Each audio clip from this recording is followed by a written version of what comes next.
Halo ma'am, yengbiu kolse. Aigi nupiga aigi isa nupaga moise. Idi isa nupa lera. Cha.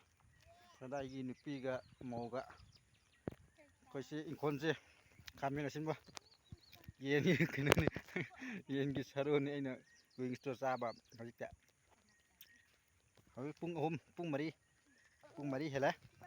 Aise kami ngasinba sara tananga gi ko. Sugina lakpane si sangam amaktane. Ado sidagi pisasi kya tangibno haibsi koi iminarse thangda hojikti si khoisu khoidri aduga pisa kya lakhibno haisi khoi mayam si yengminaba tare ngai minaba tare se aisi sigi hapta se sara si phulane bako sara si thaba lore har kanda ai muka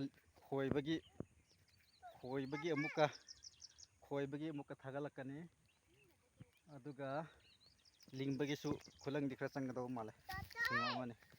haidi magi plane se kenone mafam se kitang plane oijibani nako kitang badi sing sida swaida khara lege si turen mapani ba ising se prap isingi wadi watre si sidagi khamena sinba tharani aduga hakum se aisi aidi tambi sahi mada lupa lakh ama aniga lising kunthra tale ko sidagi ai muka kumsi se kya tanbra muka khoi ngai minarse aina thagalakpa video se ngai minar tare khoi tha ama ani ahum di changadaw mala ai khamena sinbse ko adu aise hunbase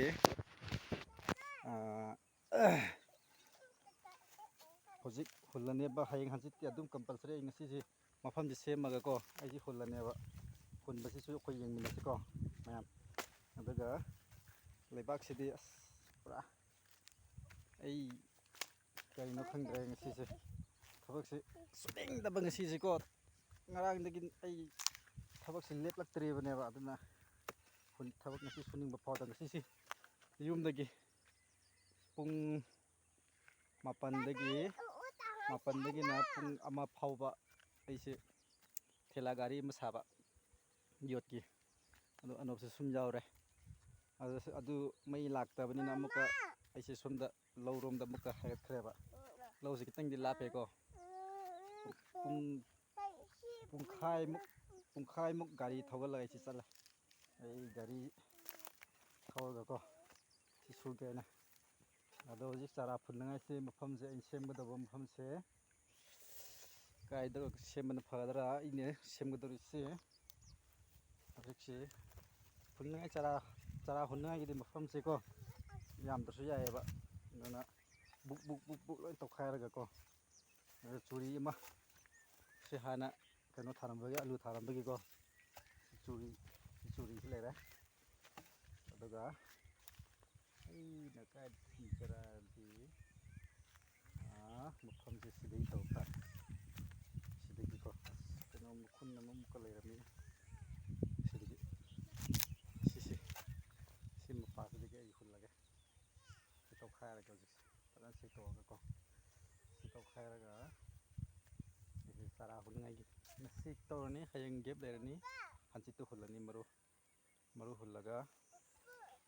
thambane adu ising amuk chaigadawgi dakar oiba mayam ngisidi ai blog se sidagi ai loijarage aduga horen aina sughiba singsu fajana sunangai gi ko ai tiyari tawgi ko mayam bye bye